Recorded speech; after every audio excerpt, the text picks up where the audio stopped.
Good morning students. देखिए, आज की कक्षा में हम पढ़ेंगे नशीले पदार्थों के बारे में। गत वीडियो में हमने पढ़ा था नशीले पदार्थों में गुटखा और तंबाकू का वर्णन किया था। वहाँ पर गुटखा और तंबाकू से हमारे शरीर में होने वाले हानिकारक प्रभावों के बारे में हमने जानकारी प्राप्त की थी और कुछ अन्य जानकारियाँ हमने वहाँ पर प्राप्त की थी। गुटखा और तंबाकू के बाद अगला नशीला पदार्थ आता है मदिरा, जिसको अपन एल्कोहल भी कहते हैं। देखिए, आज यदि हम अपने घर से बाहर निकलकर देखते हैं तो हमें अनेक लोग इस प्रकार के दिखाई देते हैं कि जिनका शारीरिक सिस्टम सही तरीके से दिखाई नहीं देता है। कैसे कि रास्ते में लहराते हुए चलते मिलते हैं, अपने परिवार में लड़ाई झगड़ा करते हुए मिलते हैं, या फिर कई गंभीर रोगों से ग्रसित मिलते हैं। और जब हम उनका कारण जानने का प्रयास करते हैं तो उसके पीछे चीज निकल के आती है, वो आती है शराब। अब मैं ये नहीं कहूंगा कि इन सब के पीछे ही शराब का है, लेकिन उनमें से कुछ केसेस ऐसे होते हैं कि जिनके पीछे शराब निकल के आती है, क्योंकि लोग इस शराब का सेवन करके परिवार में विच्छेदन उत्पन्न कर देते हैं, आपसी लड़ाई करते हैं, साथ ही उनका शारीरिक और मानसिक संतुलन सही नहीं रहता है, जिसकी वजह से वो रास्ते में सही तरीके से चल नहीं पाते हैं, गिरते पड़ते हुए चलते हैं। तो उन सब के पीछे जो मुख्य चीज निकल के आती है वो आती है शराब का सेवन करना। आज बाजार में कई प्रकार की मदिरा, कई प्रकार की शराब या एल्कोहल उपलब्ध होती है, लेकिन इन सभी शराब में या मदिरा में एक ही चीज पाई जाती है और वो होती है एथिल एल्कोहल। क्या पाया जाता है? Ethyl alcohol. एथिल एल्कोहल पाया जाता है, जिसका सूत्र होता है C2H5OH। C2H5OH ethyl alcohol, ethanol भी इसको कहते हैं। इसकी वजह से व्यक्ति में नशा आता है। सभी प्रकार की मदिराओं में एथिल एल्कोहल निहित होता है, लेकिन इसकी मात्रा उनमें अलग अलग होती है। किसी शराब में इसकी प्रतिशत मात्रा बढ़ा दी जाती है और किसी शराब में इसकी प्रतिशत मात्रा कम होती है, लेकिन अधिकांशतः सभी मदिराओं में, सभी शराब में इसकी मात्रा पाई जाती है। और आजकल जो जनरेशन आ रही है, जो पीढ़ी आ रही है, उसमें लगातार इस मदिरा के सेवन की दर बढ़ती हुई जा रही है। लोग इसका अधिक उपयोग करते हैं अपने शौक के लिए, या फिर कुछ लोगों में भ्रम होता है कि इससे आनंद की अनुभूति होती है, इसलिए कुछ लोग ये कहते हैं कि हम अपना गम भुलाने के लिए इसको पीते हैं, चिंता भुलाने के लिए पीते हैं, लेकिन ऐसा कुछ भी नहीं होता है। इससे होता यह है कि प्रारंभ में इसको हम कम पीते हैं, लेकिन धीरे धीरे हमारा शरीर इसका आदी हो जाता है और हम फिर इसका डोज बढ़ाते हुए चल जाते हैं। और एक कंडीशन ऐसी आती है कि यह मदिरा हमारे शरीर पर इस सीमा तक हावी हो जाती है कि हम इसके बगैर एक पल भी रह नहीं पाते हैं, जिसके परिणाम स्वरूप शरीर में घातक रोग उत्पन्न हो जाते हैं। व्यक्ति की अंत में जाकर के असामयिक मौत भी हो जाती है। पॉइंट यह निकल के आता है कि मदिरा के सेवन से क्या हानिकारक प्रभाव पड़ते हैं। देखिए, हानिकारक प्रभाव क्या होते हैं। मदिरा जो होती है, मदिरा पान से एल्कोहल रक्त प्रवाह के द्वारा यकृत में पहुंच जाता है। यकृत में पहुंच जाता है कौन? Ethyl alcohol. रक्त के प्रवाह के द्वारा, रक्त के द्वारा बहकर के एथिल एल्कोहल यकृत में पहुंच जाता है और यकृत में पहुंच करके ये एथिल एल्कोहल एसिटाल्डिहाइड में बदल जाता है। किस में बदल जाता है? एसिटाल्डिहाइड में। और ये एसिटाल्डिहाइड जो है, ये एक विषैला पदार्थ है। कैसा पदार्थ है? विषैला पदार्थ है जो हमारी यकृत को हानि पहुंचाता है। तो ध्यान रखें, मदिरा में निहित एथिल एल्कोहल रक्त प्रवाह के द्वारा लीवर में, यकृत में पहुंच जाता है और यकृत में पहुंचने के पश्चात ये एथिल एल्कोहल एसिटाल्डिहाइड में बदल जाता है। ये एसिटाल्डिहाइड एक विषैला पदार्थ होता है। दूसरी बात, एथिल एल्कोहल जो होता है व्यक्ति के शारीरिक सामंजस्य, शारीरिक सामंजस्य, शारीरिक सामंजस्य और मानसिक संतुलन को बिगाड़ देता है। वह मानसिक संतुलन को बिगाड़ देता है,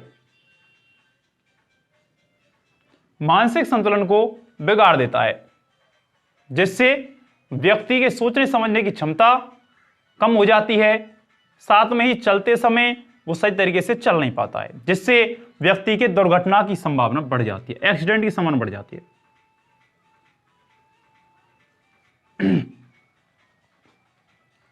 दुर्घटना की संभावना बढ़ जाती है। तीसरा, अल्कोहल से व्यक्ति का तंत्रिका तंत्र कमजोर हो जाता है, तंत्रिका तंत्र सही तरीके से कार्य नहीं कर पाता है, जिससे व्यक्ति की स्मरण क्षमता घट जाती है। व्यक्ति की स्मरण क्षमता कमजोर हो जाती है, घट जाती है। व्यक्ति का तंत्रिका तंत्र प्रभावित होता है इस कंडीशन में। एक, मदिरा जो होता है इससे वसीय यकृत रोग हो जाता है, और यहां से 1 नंबर का प्रश्न पूछा जाता है पेपर में अधिकांशतः। देखिए 3 नंबर के प्रश्न कई स्थान से बन जाते हैं, लेकिन महत्वपूर्ण होता है कि 1 नंबर का क्वेश्चन कहां से पुटअप किया जाए, क्योंकि साइंस में 11 नंबर के 11 क्वेश्चन से 1 नंबर के आते हैं, और एग्जामिनर्स 1 नंबर का क्वेश्चन कहीं से उठाकर दे देता है। तो इसलिए हमें 11 नंबर प्राप्त करने के लिए 1-1 नंबर के सारे क्वेश्चंस कंप्लीट करने आवश्यक होते हैं। तो ध्यान रखें, वसीय यकृत रोग किसके कारण होता है, किसके सेवन से होता है? तो ध्यान रखें आप कि वसीय यकृत रोग अल्कोहल या मदिरा के सेवन करने से होता है। व्यक्ति में वसीय यकृत रोग हो जाता है, जिससे प्रोटीन और कार्बोहाइड्रेट का संश्लेषण सही तरीके से नहीं हो पाता है। व्यक्ति में प्रोटीन व कार्बोहाइड्रेट का संश्लेषण नहीं हो पाता है।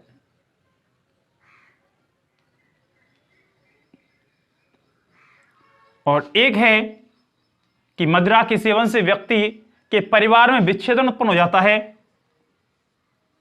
अर्थात परिवार टूट जाता है, उनका एकजुट नहीं रह पाता है, और उसके परिवार की आर्थिक स्थिति भी कमजोर हो जाती है।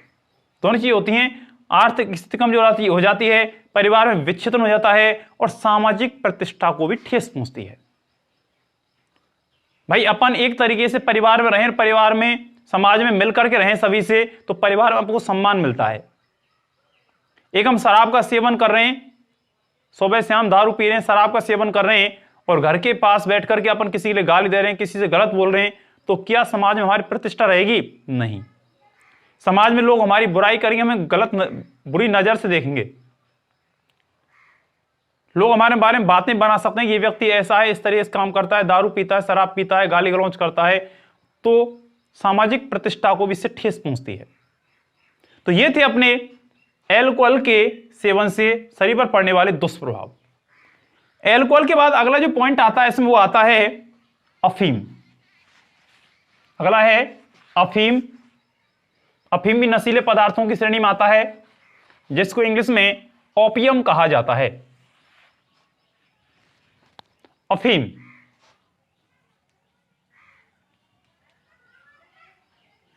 इंग्लिश में कहें तो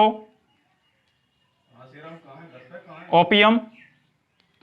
अफीम जो होता है इसका वानस्पतिक नाम है पेपेबर सोमनीफेरम। सोमनीफेरम। अफीम का वानस्पतिक नाम है पेपेबर सोमनीफेरम। अफीम जो होता है इससे जो एल्कलॉइड प्राप्त किए जाते हैं वो इस अफीम के दूध से प्राप्त किए जाते हैं।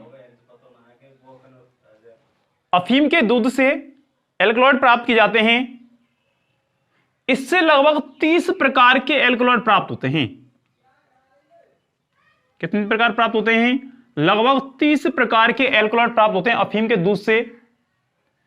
इन 30 प्रकार के एल्कलॉइड में कुछ प्रमुख होते हैं, जैसे कि मॉर्फिन,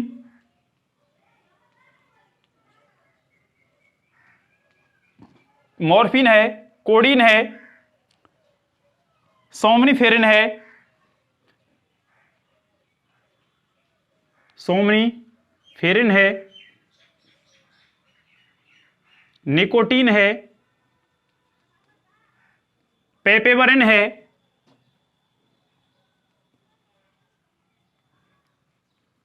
है, आदि। 30 प्रकार के एल्कलॉइड प्राप्त होते हैं। इनमें मॉर्फिन, कोडीन, सोमनिफेरिन, निकोटीन, पेपेवरिन प्रमुख होते हैं। इनमें से मॉर्फिन और कोडीन जो हैं, मॉर्फिन और कोडीन, इन दोनों एल्कलॉइडों का उपयोग दर्द निवारक दवाई बनाने में किया जाता है। किसमें करते हैं? दर्द निवारक दवा बनाने में इसका उपयोग करते हैं। पेपर में प्रश्न पूछा जाता है इस स्थान से कि दर्द निवारक दवाई बनाने में किन एल्कलॉइडों का उपयोग किया जाता है? तो दर्द निवारक दवाई बनाने में मॉर्फिन और कोडीन एल्कलॉइड का उपयोग किया जाता है। और इसलिए इसकी अपन क्या करते हैं? खेती करते हैं अफीम की। एक है, कुछ लोग शांति के लिए और आनंद की अनुभूति के लिए, शांति व आनंद की अनुभूति के लिए हेरोइन का उपयोग करते हैं। किसका उपयोग करते हैं? हेरोइन का उपयोग करते हैं। ग्रामीण जो क्षेत्र होते हैं, उन ग्रामीण क्षेत्रों में लोग खुशी या गम के अवसर पर, कोई परिवार में खुशी हो, समाज में खुशी हो, कोई गहरा गम हो, उसे भुलाने के लिए लोग अफीम का सेवन करते हैं, अफीम की मनोहार करते हैं। शादी विवाह पार्टी वगैरह जो होती है, बर्थडे पार्टी वगैरह जो होती हैं, उनमें लोग मिलकर के अफीम का सेवन करते हैं। जबकि देखा जाए तो यह गलत चीज होती है, क्योंकि इसका जो दूरगामी जो परिणाम होता है शरीर पर, वो बहुत ही हानिकारक होता है। ग्रामीण जो क्षेत्र होते हैं, वहां पर अनेक जो लेडीज जो होती हैं, माताएं जो होती हैं, अपने बच्चों को सुलाने के लिए इसका उपयोग करती हैं। भाई अधिकांश क्षेत्र ऐसे होते हैं जहां पर गरीबी होती है, और वो जो स्त्रियां जो होती हैं, माताएं जो होती हैं, वर्क पर जाती है, कार्य करने की जाती है, पैसा कमाने के लिए जाती हैं। तो उनके छोटे छोटे बच्चे होते हैं, उन बच्चों को थोड़ी सी अफीम देकर के सुला जाती हैं और खुद वर्क पर चली जाती हैं। लेकिन उस समय तो उनको फायदा होता है, लेकिन उस बच्चे को धीरे धीरे आदत ऐसी लग जाती है कि वो बच्चा उस अफीम का आदी हो जाता है, और आगे चलकर बड़ा होने पर उसके लिए फिर अफीम की डोज चाहिए, जिससे उसके शरीर पर उसका नेगेटिव या विपरीत प्रभाव पड़ता है। प्रश्न बनता है कि आप अपने समाज में अफीम की प्रथा पर रोक लगाने में किस प्रकार सहयोग कर सकते हैं? आप किस प्रकार से समाज में चल रही अफीम की प्रथा को रोक सकते हैं? किस प्रकार से रोक सकते हैं आप? अपना खुद का तर्क इसमें बनाना पड़ता है कि हम अफीम की प्रथा पर किस प्रकार से रोक लगा सकते हैं। तो देखिए, सबसे पहले यदि बात करें तो ग्रामीण क्षेत्रों में जो माताएं अपने बच्चों को सुलाने के लिए अफीम का उपयोग करती हैं, हमें उनको अफीम के हानिकारक प्रभावों के प्रति जागरूक करना होगा। जो माताएं बहन इसका उपयोग करती हैं और बच्चों को खिलाकर जाती हैं अफीम को, उन्हें हम इसके दुष्प्रभावों के बारे में समझाएंगे, जिससे कि वो ऐसा नहीं करें। दूसरा पॉइंट, जो व्यक्ति खुशी या गम के अवसर पर अफीम का उपयोग करते हैं, उन्हें भी हम इसके दुष्प्रभावों के बारे में समझाएंगे, ताकि वो इस खुशी या गम के अवसर पर इनका उपयोग न करके किसी ऐसी चीज का उपयोग करें कि जो उनके शरीर के लिए लाभदायक हो। तीसरा पॉइंट, अफीम को रोकने के लिए, अफीम के चलन को रोकने के लिए हम गांव में, शहरों में रैलियां निकालकर उनको जागरूक करेंगे, पोस्टर लगाकर उनको समझा सकते हैं उसके दुष्प्रभावों को, या फिर नुक्कड़ नाटक के द्वारा भी हम लोगों को इसके हानिकारक प्रभावों के बारे में बता सकते हैं कि अफीम के क्या दुष्प्रभाव होते हैं, हमें इनका उपयोग क्यों नहीं करना चाहिए।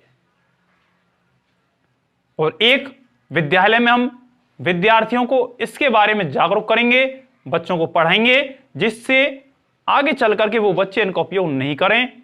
तो इन सभी प्रकार से हम समाज में चल रही अफीम की प्रथा को, अफीम के मनोहर पर रोक लगा सकते हैं। आगे बात करते हैं।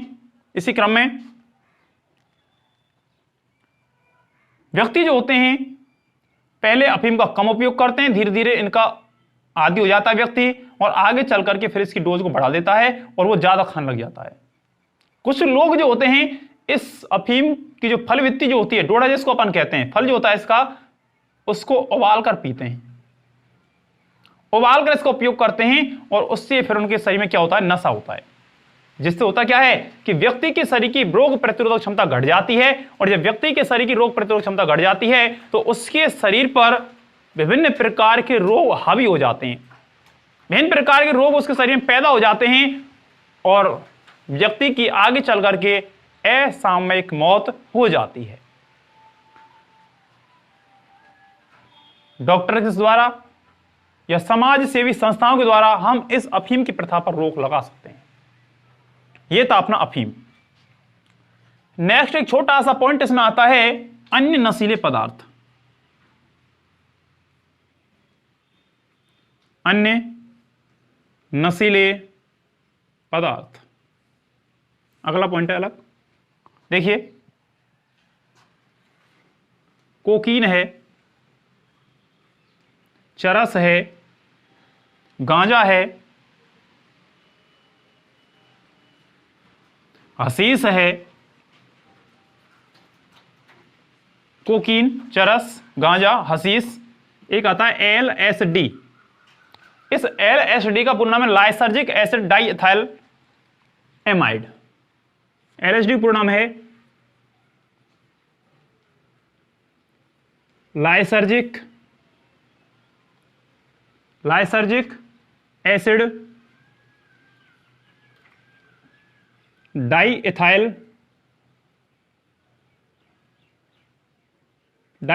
एमाइड।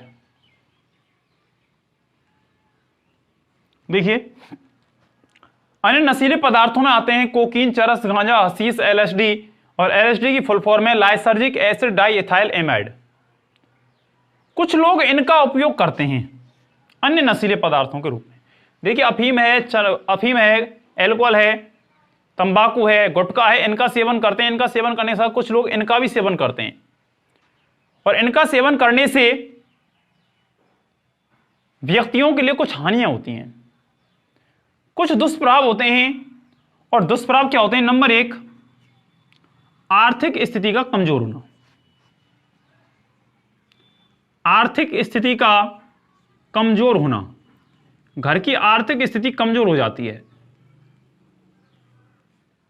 परिवार में विच्छेदन उत्पन्न होता है। परिवार में विच्छेदन, जो परिवार एक जगह होता है वो टूट जाता है। परिवार में विच्छेदन उत्पन्न हो जाता है। शरीर की रोग प्रतिरोधक क्षमता कम हो जाती है। शरीर की रोग प्रतिरोधक क्षमता कम हो जाती है। सामाजिक प्रतिष्ठा को ठेस पहुंचती है। सामाजिक प्रतिष्ठा को ठेस पहुंचती है। शरीर में अनेक प्रकार के रोग जैसे कैंसर है, टीबी है, या फिर अन्य कई प्रकार के रोग प्रहार कर देते हैं, या अनेक प्रकार के रोग उत्पन्न हो जाते हैं, और व्यक्ति के अंत में असामयिक मौत हो जाती है। शरीर का मानसिक और शारीरिक संतुलन बिगड़ जाता है इनसे। अब देखिए, ये थे अपने सभी अन्य नशीले पदार्थ, और पहले कुछ और नशीले पदार्थों के बारे में अध्ययन किया था। अगला टॉपिक्स आता है इस पाठ का, दवाओं का दुरुपयोग। देखिए, दवाइयां जो होती हैं जीवन रक्षक मानी जाती हैं, क्योंकि दवाएं बीमार होने पर हमें बचाने का काम करती हैं, जीवन प्रदान करती हैं। लेकिन कुछ व्यक्ति इन दवाओं का दुरुपयोग करते हैं। दवाओं का दुरुपयोग करते हैं। अब दवाओं का दुरुपयोग कैसे किया जाता है? देखिए, दक्षिण एशिया में एक सर्वे किया गया। उस सर्वे के अनुसार भारत में 42% लोग ऐसे थे जो शराब का सेवन करते हैं। 42% लोग ऐसे हैं जो किसका सेवन करते हैं? शराब का। 20% अफीम का सेवन करते हैं। 30% लोग ऐसे हैं जो हेरोइन का सेवन करते हैं। हेरोइन का सेवन करते हैं। 6% लोग ऐसे हैं जो गांजे का सेवन करते हैं। और 18% लोग ऐसे हैं, अधिक लोग हैं, जो अन्य प्रकार के नशे करते हैं।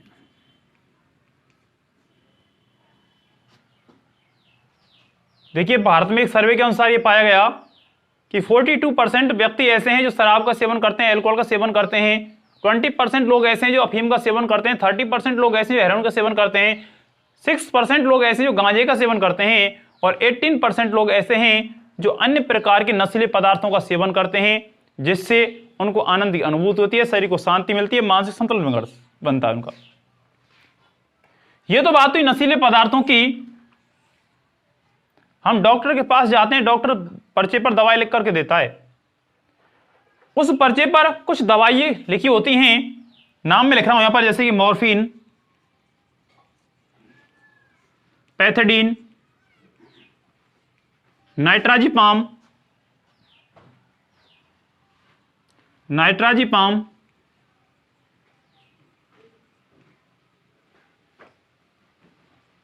ब्यूप्रीनोफिन,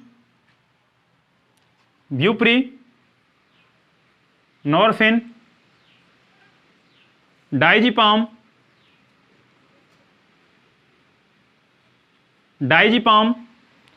देखिए कुछ दवाइयों के नाम हैं जो दर्द निवारक दवाइयां होती हैं, और डॉक्टर्स इन दवाइयों को लिख कर देता है कि आप इन दवाइयों को लें, जिससे आपका शरीर सही हो जाएगा, आप सही रहेंगे।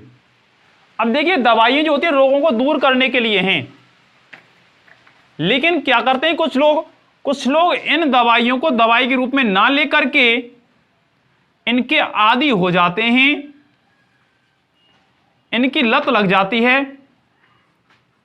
और जब इनकी लत लग जाती है तो इन दवाओं का दुरुपयोग होता है। उपयोग ना होकर के इनका क्या होता है, फिर दुरुपयोग होता है, और रोजाना फिर इन दवाइयों को खाना प्रारंभ कर देता है।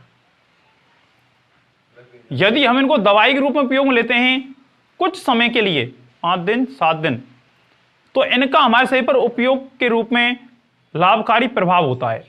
लेकिन जब हम इन्हीं दवाओं को बार बार रोजाना लेंगे, इनके आदी हो जाते हैं, तो फिर ये दवाइयां हमारे शरीर पर हानिकारक प्रभाव डालना प्रारंभ कर देती हैं। इसी प्रकार से पंजाब है, राजस्थान है, उत्तर प्रदेश है, गुजरात है। इन राज्यों में इन नशीले पदार्थों का सेवन बहुत ज्यादा होता है। यहां पर इन नशीले पदार्थों को या इन दवाइयों का उपयोग बहुत ज्यादा किया जाता है, जबकि जो पूर्वोत्तर जो राज्य हैं, उन पूर्वोत्तर राज्यों में नशीले पदार्थ रूप में इंजेक्शन लगाए जाते हैं। वो इंजेक्शन लगा करके नशा करते हैं पूर्वोत्तर राज्यों में। बच्चे जो होते हैं, छोटे बच्चे, वो नशे के लिए थिनर या एस्टोन, पेट्रोल, ऑयल आदि गैर परंपरागत पदार्थों का उपयोग करते हैं और वो नशा करते हैं। सड़कों पर पलते जो बच्चे होते हैं, जो कच्ची झुग्गी झोंपड़ी वाले जो होते हैं, गरीब जो बच्चे होते हैं, वो नशीले पदार्थों के रूप में अनेक प्रकार के पदार्थों का उपयोग कर, जैसे करेक्शन फ्लूइड होती है, जूते चिपकाने वाली गोंद होती है, नेल पॉलिश है, रबर सीमेंट है, सूखे इरेजर होते हैं। इनका उपयोग, इनको सूंघ करके वो क्या करते हैं, नशा करते हैं। तो लोग नशे के लिए अलग अलग प्रकार की चीजों का उपयोग करते हैं। अब जो सड़क पर पलते जो बच्चे होते हैं, झुग्गी झोंपड़ी वाले, वो भूख के कारण और इन नशीले पदार्थों के कारण रात में डरावने सपने देखते हैं। रात में डरावने सपने आते हैं, शरीर में अनेक प्रकार के घातक रोग उत्पन्न हो जाते हैं और स्थिति यह आती है कि वो बच्चे आगे चल करके असामयिक मौत के शिकार हो जाते हैं। तो इस सब सर्वे को यदि हम देखें तो भारत जैसे देश में जो दवाइयां हैं उनका बहुत ज्यादा दुरुपयोग होता है और अनेक प्रकार के पदार्थों के द्वारा नशे की आदतें पड़ जाती हैं और फिर अनेक चीजों को नशे के रूप में उपयोग में लेते हैं। पाठ का लास्ट चैप्टर इसमें आता है खाद्य पदार्थों में मिलावट के दुष्प्रभाव। खाद्य पदार्थों के मिलावट के दुष्प्रभाव देखिए,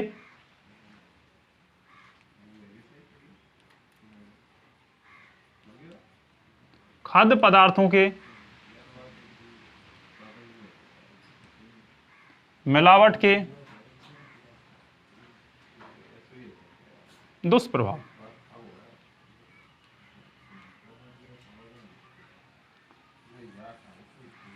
देखिए, पॉइंट है खाद्य पदार्थों के मिलावट के दुष्प्रभाव। सबसे पहले को सामान्य सी बातें करें। हम बाजार से अनेक प्रकार की चीजें खरीद करके लाते हैं क्योंकि हमें दैनिक जीवन में उपयोग करने के लिए अनेक प्रकार की वस्तुओं की आवश्यकता पड़ती है।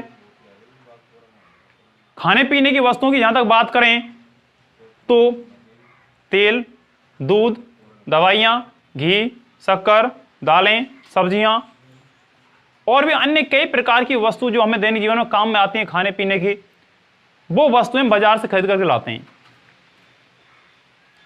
बाजार से लाने वाली चीजों के डिब्बों पर एक चीज लिखी हुई अवश्य होती है, प्योर, अर्थात शुद्ध। घी लेके आते हैं लिखा होता है शुद्ध घी, तेल ला रहे हैं लिखा हुआ था शुद्ध तेल। जो भी चीज लेकर आते हैं उस पर शुद्ध की मोहर अवश्य लगी होती है। लेकिन क्या हम उस चीज को प्योर या शुद्ध मान सकते हैं? क्योंकि प्रत्येक कंपनी अपना प्रचार करने के लिए, अपने माल की अधिक बिक्री के लिए शुद्ध बताता अपने माल को। लेकिन जब इन शुद्ध चीजों को हम खाते हैं, क्योंकि बाजार से शुद्ध आ रही है, हम शुद्ध मान रहे हैं उसको, लेकिन जब इन शुद्ध चीजों का हम उपयोग करते हैं, खाते हैं, तो इनका हमारे शरीर पर विपरीत प्रभाव देखने को मिलता है और जब जाकर पता चलता है कि वो पदार्थ शुद्ध थे या फिर मिलावट के थे।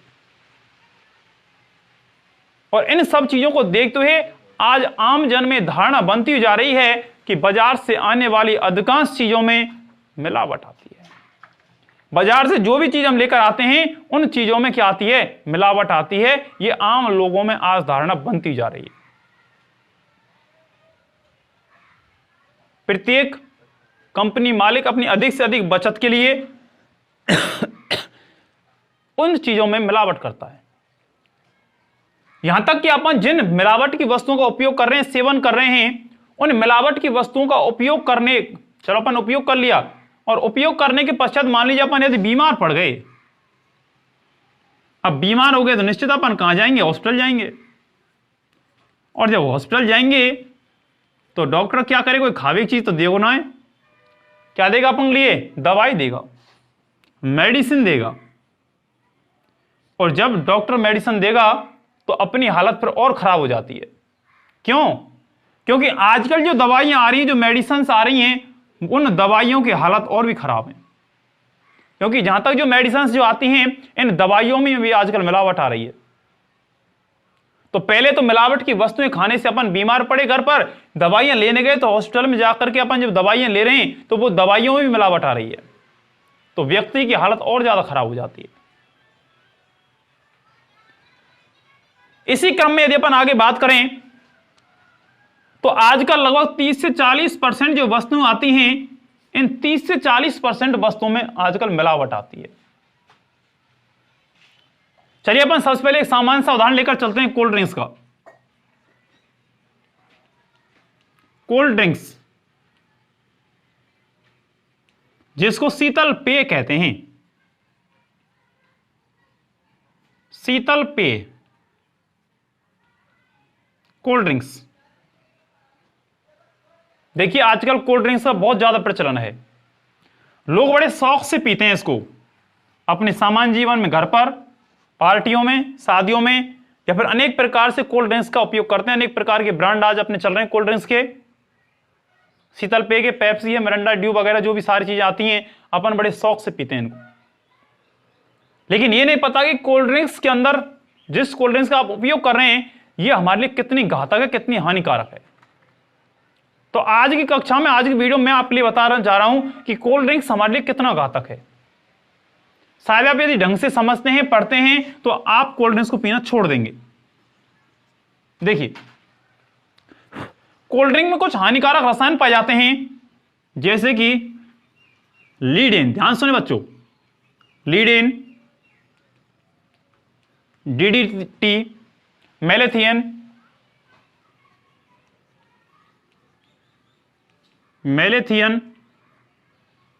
लीडेन, डीडीटी, मेलेथियन, क्लोरपाइरिफॉन,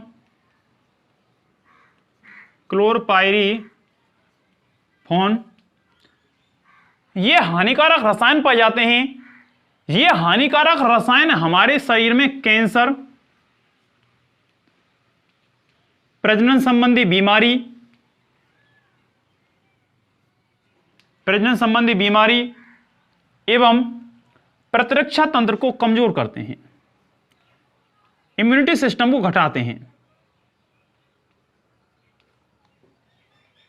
पहला हानिकारक प्रभाव को यहीं पर देखने को मिल रहा होगा कि जो लीडेन, डीडीटी, मेलेथियन, क्लोरपाइरिफॉन्स जो पाए जाते हैं कोल्ड ड्रिंक्स में, ये कैंसर है, स्नायु तंत्र है, प्रजनन संबंधी बीमारियां हैं और प्रतिरक्षा तंत्र के इम्यूनिटी सिस्टम को हमारे को कम करता है। दूसरा हानिकारक प्रभाव देखें, कोल्ड ड्रिंक्स जो होता है, इस कोल्ड ड्रिंक्स के निर्माण में फास्फोरिक अम्ल डाला जाता है। फास्फोरिक अम्ल, कोल्ड ड्रिंक्स के निर्माण में फास्फोरिक अम्ल डाला जाता है। यह फास्फोरिक अम्ल दांतों को गलाने में सक्षम होता है, अर्थात दांतों को गला देता है। इसका प्रभाव सीधा किस पर होता है? दांतों पर होता है। कोल्ड ड्रिंक्स में एथिलीन ग्लाइकोल डाला जाता है। कोल्ड ड्रिंक्स में एथिलीन ग्लाइकोल डाला जाता है, जिसे हम मीठा जहर भी कहते हैं। एथिलीन ग्लाइकोल डाला जाता है, जिसे अपन क्या कहते हैं? मीठा जहर कहते हैं, स्वीट पॉइजन कहते हैं, मीठा जहर। पेपर प्रश्न पूछा जाता है कि मीठा जहर किसे कहते हैं, तो एथिलीन ग्लाइकोल मीठा जहर कहते हैं। इसकी विशेषता होती है कि यह पानी को 0 डिग्री तक भी जमने नहीं देता है। अब सोचो, जो पानी को 0 डिग्री सेल्सियस तक जमने नहीं देता है, वो आपके शरीर में जाकर क्या हाल करेगा? पियोगे कोल्ड ड्रिंक्स? चलिए आगे। इसके अलावा कुछ और पदार्थ मिलाए जाते हैं, जैसे कि एरिथ्रोबोरिक,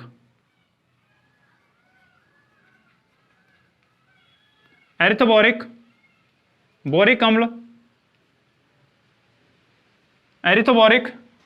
बोरिक अम्ल,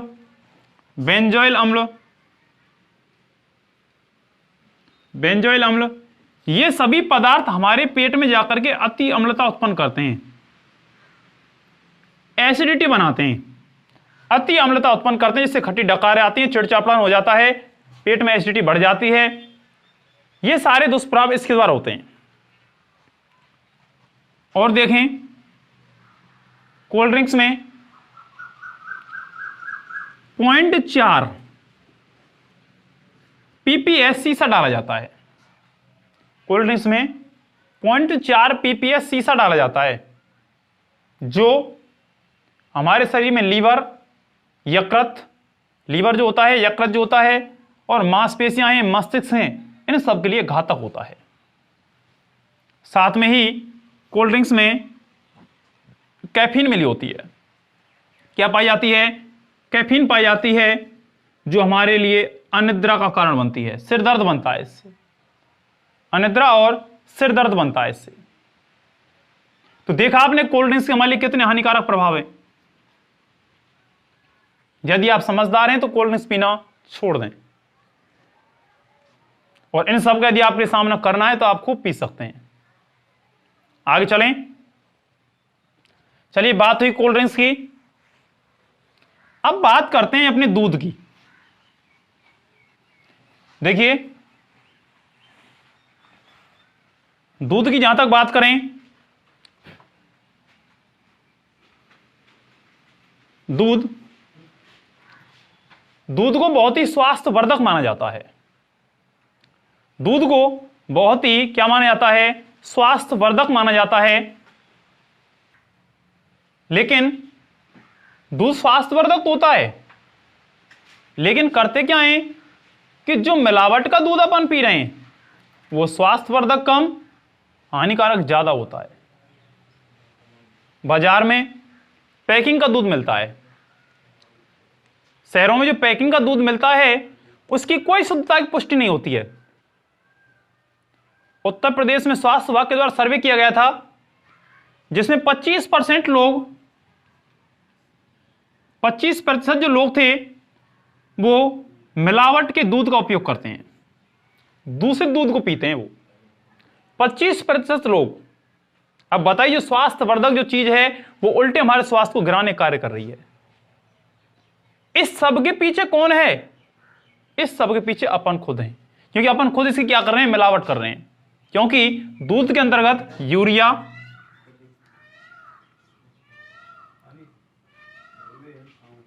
पोस्टर कलर, यूरिया है, पोस्टर कलर है, डिटर्जेंट है, सोडा है, इन सब चीजों को मिला दिया जाता है, जिससे दूध में फेंट अच्छी आती है, दूधियों को दूध अच्छा बिकता है, पैसा अच्छा मिलता है उनके लिए। क्योंकि दूध बेचने वालों का मात्र इतना सा काम होता है कि उनके लिए पैसा अच्छा मिले, मन अच्छा, आर्थिक अर्थ मिले उनके लिए, पैसा अच्छा मिले उनके लिए, अच्छा पैसा कमा सकें। लेकिन वो इस चीज को भूल जाते हैं कि इस दूध को कोई न कोई व्यक्ति पिएगा भी, अपने उपयोग में भी लेगा, उसके सही पर इसका क्या हानिकारक प्रभाव पड़ेगा। तो इनसे युक्त दूध का सेवन करने से व्यक्ति के शरीर में हानिकारक प्रभाव पड़ता है। और जैसा मैं बताता हूं कि 25% लोग मिलावटी दूध का उपयोग करते हैं। केवल जिनके खुद के पशु होते हैं वो शुद्ध दूध का सेवन कर पाते हैं। बाजार की तरफ चलते हैं अपन, थोड़ा सा देखें। सरसों का तेल आता है बाजार से, पैकिंग का सरसों का तेल। सरसों के तेल में सत्यानाशी के बीज मिला दिए जाते हैं। सत्यानाशी के बीज अर्थात आर्जिमोन या सस्ता पॉम ऑयल मिला दिया जाता है। सस्ता पॉम ऑयल मिला दिया जाता है। हो गई मिलावट सरसों के तेल की। नेक्स्ट बात करें देसी घी की। देसी घी में डालडा मिला दिया जाता है, जिसके कारण देसी घी की हालत खराब है। डालडा मिला देते हैं, फिर अन्य प्रकार की अशुद्धियां मिला देते हैं, जिससे देसी घी भी खराब हो जाता है। बाजार से हम अनेक प्रकार की दालें खरीद कर लाते हैं। उन दालों में अच्छी चमक के लिए, कि दालों में चमक अच्छी रहे, इसलिए अनेक प्रकार के रासायनिक पदार्थों का छिड़काव कर दिया जाता है। बाजार से मिर्च लाते हैं, लाल मिर्च लेकर आते हैं हम, उन लाल मिर्चों पर भी छिड़काव कर देते हैं। मिर्ची में ईंट का चूरा मिला दिया जाता है। काली मिर्च आती है, पपीते का बीज मिला दिया जाता है। हल्दी में लेड क्रोमेट का छिड़काव कर देते हैं। पीली मिट्टी मिला देते हैं। सौंफ जो होती है, उस सौंफ में कृत्रिम हरे रंग का छिड़काव कर देते हैं, जिससे अच्छी हरी दिखती है। साथ में ही फलों और सब्जियों में अच्छा रंग दिखाई दे, इसलिए उन पर भी रासायनिक पदार्थों का छिड़काव कर देते हैं, या फिर लेड और कॉपर के विलयन का छिड़काव कर देते हैं। गोभी जो होती है, ताजा दिखने के लिए, चमक अच्छी होने के लिए, गोभी के ऊपर सिल्वर नाइट्रेट का छिड़काव कर दिया जाता है।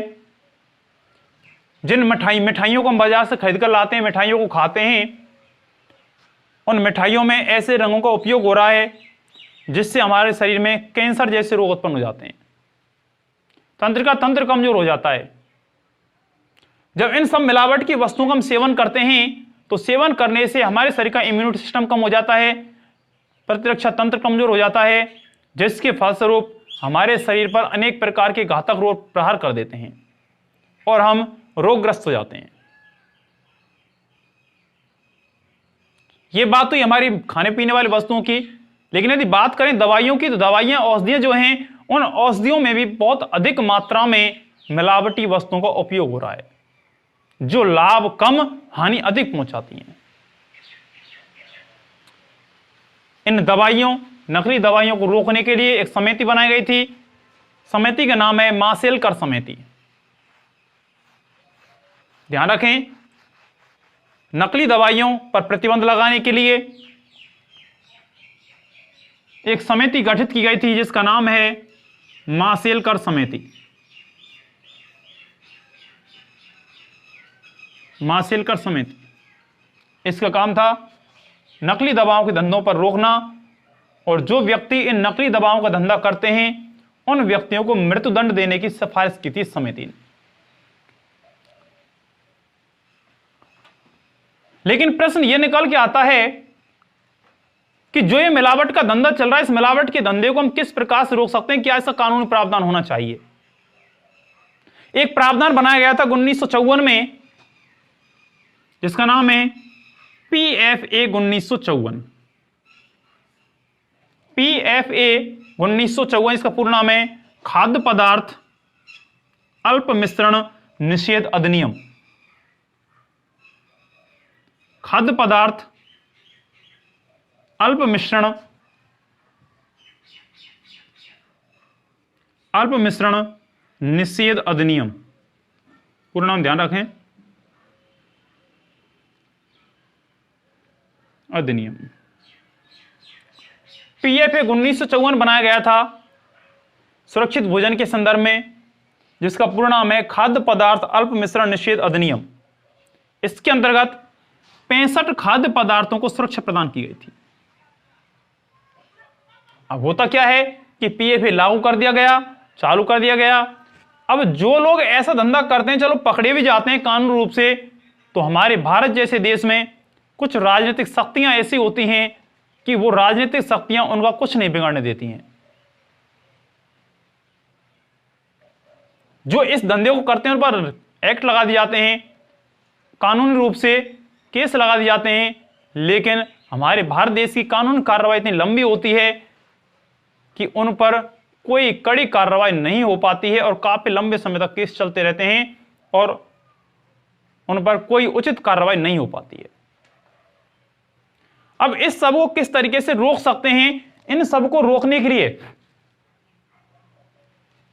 भारत सरकार को उचित नियम बनाने होंगे, कड़े कदम उठाने होंगे, और साथ में ही जो व्यक्ति इनका धंधा करते हैं उन धंधा करने वाले व्यक्तियों पर उचित कार्रवाई होनी आवश्यक है, ताकि वो व्यक्ति इस मिलावट का काम करना बंद करें।